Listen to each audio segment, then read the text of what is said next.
Il était une fois, quelque part en Russie, une jolie petite fille qu'on appelait Vassilissa.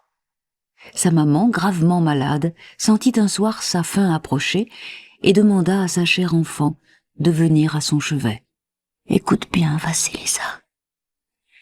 Je t'offre cette petite poupée. Garde-la précieusement et ne la montre à personne. Tu verras, elle est différente des autres jouets. Si un jour tu es dans la peine, donne-lui à manger. Alors elle te conseillera et t'aidera. » Et le lendemain, la pauvre femme mourut. Le père de la fillette, malgré son chagrin, décida quelque temps plus tard de se remarier. Il crut bien faire en épousant une veuve qui avait 2 filles de l'âge de Vassilissa.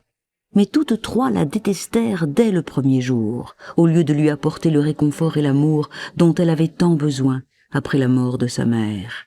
Cette femme et ses 2 filles étaient si jalouses de sa beauté qu'elle la faisait travailler du matin au soir, dans l'espoir que la fatigue l'enlaidirait. Mais c'était exactement le contraire qui se produisait. Plus le temps passait, plus Vassilissa embellissait. Et personne ne connaissait bien sûr son secret.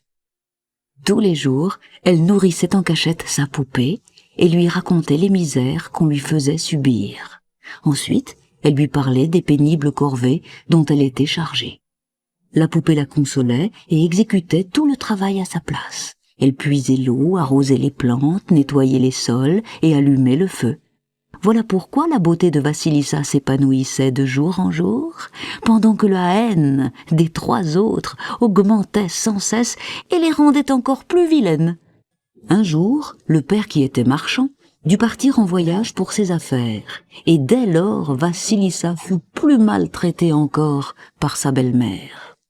Le soir même, un violent orage éclata. L'huile qui servait à éclairer les lampes de la maison vint à manquer, et la marâtre cria « Vassilissa, va chercher de l'huile chez Baba Yaga !» Cette Baba Yaga était une horrible sorcière qui dévorait les gens. Elle habitait un endroit isolé, et la pauvre enfant, obligée de s'y rendre, se retrouva donc dehors, dans la nuit et la tempête. Mais pas toute seule. Elle sortit de sa poche la poupée et chercha tout de suite pour elle quelque chose à manger. Elle trouva un champignon, le lui donna et aussitôt la poupée la rassura. « Tant que je suis avec toi, rien de grave ne t'arrivera. » Vassilissa prit alors le chemin de la maison de la sorcière à travers la taïga, cette forêt russe où poussent tant de sapins. Soudain, un cavalier tout de blanc vêtu, presque transparent, passa près d'elle. Son grand cheval blanc, lui aussi, galopait très lentement, sans faire le moindre bruit, tel un fantôme. On aurait dit qu'il flottait dans l'air. Juste après, le soleil apparut à l'horizon. Quelques heures plus tard, un deuxième cavalier tout de rouge vêtu sur un cheval rouge passa de la même manière. Le soleil maintenant était très haut dans le ciel. Vassilissa marcha toute la journée et arriva le soir dans une clairière où se dressait une cabane entourée de barrières. Des barrières qui étaient faites de crânes et de squelettes. La toute jeune fille resta figée de terreur. À ce moment-là, un cavalier vêtu de noir, monté sur un cheval noir, passa silencieusement comme dans un rêve. Et tout de suite après, la nuit tomba. Un vent terrible se mit alors à souffler. C'était la sorcière qui rentrait à califourchon sur un balai. Elle se posa à côté de Vassilissa et cracha 3 fois par terre. « Qui es-tu » fit-elle d'une voix grinçante. « Vassilissa, je viens vous demander de l'huile pour nos lampes. » « Ah oui, Vassilissa, oui. Je connais bien ta belle-mère. Entre. Tu vas d'abord travailler un peu. Nous verrons ensuite pour ton huile. » Serrure, déverrouillez-vous. Grille, ouvrez-vous. Hurla la sorcière, et les verrous et les grilles obéirent. Les branches du rosier qui étaient près de la porte essayèrent d'écorcher le visage de la petite, mais Baba Yaga gronda. Non, le rosier. Non, elle est à moi. Le chien se mit à grogner en montrant les crocs, mais Baba Yaga ordonna. Non, le chien, non. Elle est à moi. Le chat sortit ses griffes, mais Baba Yaga s'écria. Non, le chat. Non, elle est à moi. La sorcière pénétra dans la cabane et se mit à table. J'ai faim. Hurla-t-elle en tapant 3 fois du pied. Tout ce qui se trouvait dans le buffet vint alors se ranger devant elle sur un immense plateau. Il y avait un chaudron de soupe, un seau de lait, 12 canards, 10 pâtés, de la bière et de la vodka en quantité. Et sous les yeux affamés de Vassilissa, qui n'eut droit qu'à une croûte de pain, Baba Yaga avala goulûment tout ce festin. Puis elle rôta 3 fois et dit à la jeune fille. Tu vois ce sac de graines qui est sur l'étagère? Eh bien, tu vas le prendre et en trier soigneusement le contenu. Fais-en 2 tas. D'un côté le blé, de l'autre le millet. Et si à mon réveil, tu n'as pas terminé, je te mangerai. Puis elle alla se coucher. Vassilissa donna alors sa croûte de pain à la poupée, lui fit part de son chagrin, et celle-ci répondit. Sèche tes larmes et dors en paix. Je vais m'en occuper. Et dès que Vassilissa fut endormie, la poupée appela. Petits oiseaux des bois, venez m'aider. Ils arrivèrent par dizaines et trièrent toutes les graines. Juste quand ils finissaient, le cavalier blanc passa et le soleil se leva. La sorcière, en se réveillant, fut très déçue. Le travail était déjà achevé. Elle secoua alors la petite qui dormait encore et lui dit « Je dois m'absenter. Dans la grange, tu trouveras une charrette remplie de graines de maïs, d'orge et de coquelicots. C'est pas relais. Et si à mon retour, tu n'as pas fini de les trier, c'est toute crue que je te mangerai. » Elle sortit, siffla 3 fois entre ses dents carriées, et le balai volant vint se poser près d'elle. Le cavalier rouge passa, et le soleil brilla très haut dans le ciel. La sorcière alors décolla et disparut dans les nuages. Restée seule, Vassilissa donna un morceau de pain à sa poupée, et celle-ci aussitôt appela. « Souris des champs, souris des maisons, souris des greniers, venez, venez, venez, venez, venez nous aider. » Elles furent toutes là en un rien de temps. Et 1 heure plus tard, les graines étaient séparées en 3 tas. À la fin de la journée, le cavalier noir passa lentement, et derrière lui, la nuit tomba. Les crânes de la barrière se mirent à briller, et l'affreuse Baba Yaga arriva sur son balai. « Alors, où en es-tu ?»« J'ai fini. J'ai fait ce que tu m'as demandé, » répondit Vassilissa. Voyant le résultat, la sorcière, furieuse de ne toujours pas pouvoir la manger, marmonna quelques injures, puis à contre-cœur lui dit « C'est bon, va te coucher. » Comme la petite hésitait, elle ajouta. « Eh bien, qu'est-ce que tu attends ?»«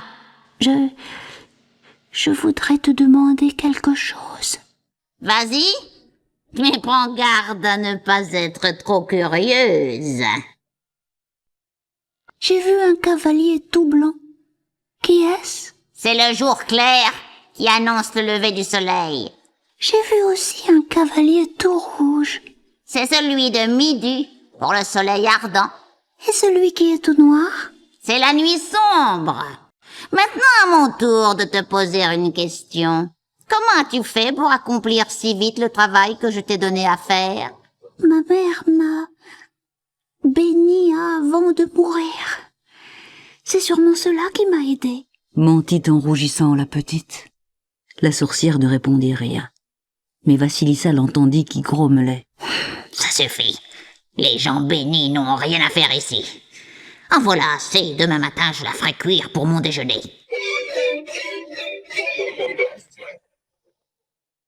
Vassilissa attendit que Baba Yaga soit bien endormie pour s'enfuir de la maison. Le chat voulut la griffer, mais elle lui lança un petit morceau de viande et il se calma. Le chien voulut la mordre, mais elle lui jeta un bout de pain et il la laissa. Le rosier s'agita pour l'écorcher, mais elle lui noua un ruban autour d'une branche et elle put passer. Les grilles étaient fermées, mais Vassilissa versa une goutte d'huile sur les gonds et elles s'ouvrirent sans bruit. La nuit était là devant elle, recouvrant tout de son grand manteau noir. La petite frissonna.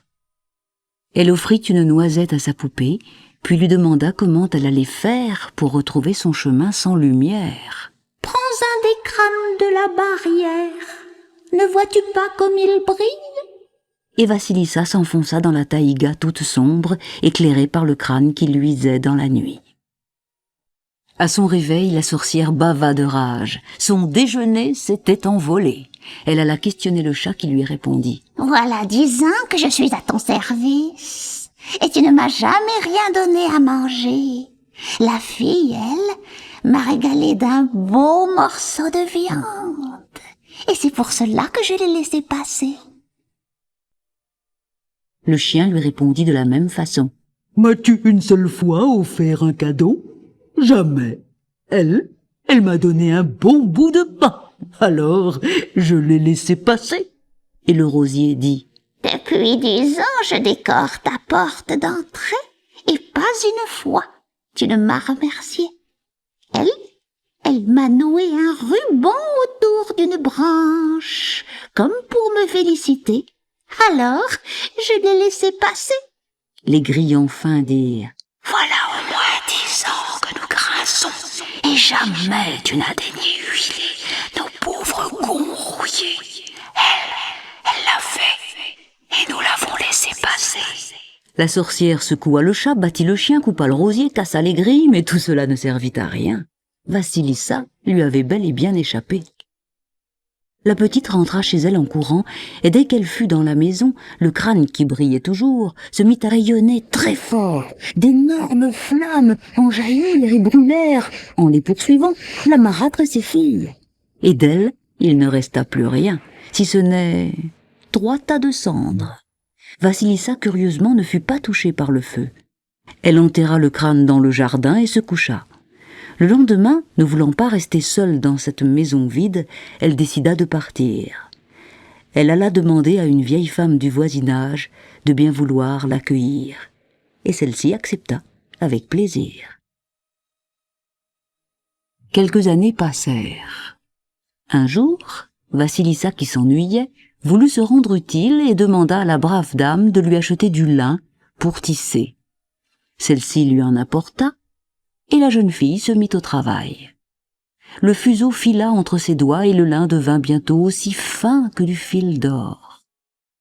Avec beaucoup de soin, elle tissa une délicate étoffe, puis dit à la vieille femme, « Grand-mère, allez donc vendre cette toile au marché, et gardez l'argent pour vous. » « Ah non, c'est beaucoup trop beau pour le marché. J'ai une meilleure idée. Je vais l'offrir au tsar. » Le tsar, c'est ainsi qu'on appelait les souverains russes, fut émerveillé par la finesse du tissu. Il remercia la vieille femme et lui offrit en récompense de beaux cadeaux. Mais avant de la laisser partir, il lui dit: « On pourrait faire une chemise de toute beauté avec cette toile que tu as si merveilleusement tissée. Pour ce travail délicat, tu me sembles tout indiqué. » « En vérité, Majesté, ce n'est pas moi qui l'ai faite. C'est une jeune fille qui habite chez moi. Je suis sûre qu'elle se fera un plaisir de coudre une chemise pour vous. » répondit l'honnête dame. Puis elle alla répéter les paroles du tsar à Vassilissa. La jeune fille se sentit très flattée, mais craignant de ne pas être à la hauteur de ce qu'on espérait d'elle, elle fit appel à sa poupée. Après qu'elle eut bien mangé, celle-ci se mit aussitôt à l'ouvrage, et en un rien de temps, la plus sublime des chemises fut prête. La vieille dame la porta vite au palais, et le tsar, stupéfait par cet exploit, voulut immédiatement faire la connaissance de celle qui avait réussi en moins d'une heure à coudre cette splendeur. On lui présenta donc Vassilissa. Il fut si sensible à sa beauté qu'il en tomba fou amoureux. La jeune fille, de son côté, était tout aussi charmée, et quand le tsar lui demanda sa main, sans hésiter, elle accepta de l'épouser. Lorsque le père de Vassilissa revint au pays, et qu'il apprit que sa fille était devenue tsarine, il but un tonneau de vodka pour fêter cette merveilleuse nouvelle. Vassilissa voulut partager son bonheur avec les êtres qui lui étaient les plus chers. Elle pria alors son père de rester près d'elle et fit venir au palais la brave vieille voisine qu'il avait si gentiment adoptée. Quant à sa poupée bien-aimée, elle ne s'en sépara jamais, et nul ne connut le secret de son jouet magique, sauf vous et moi, mais nous n'en parlerons à personne, n'est-ce pas ?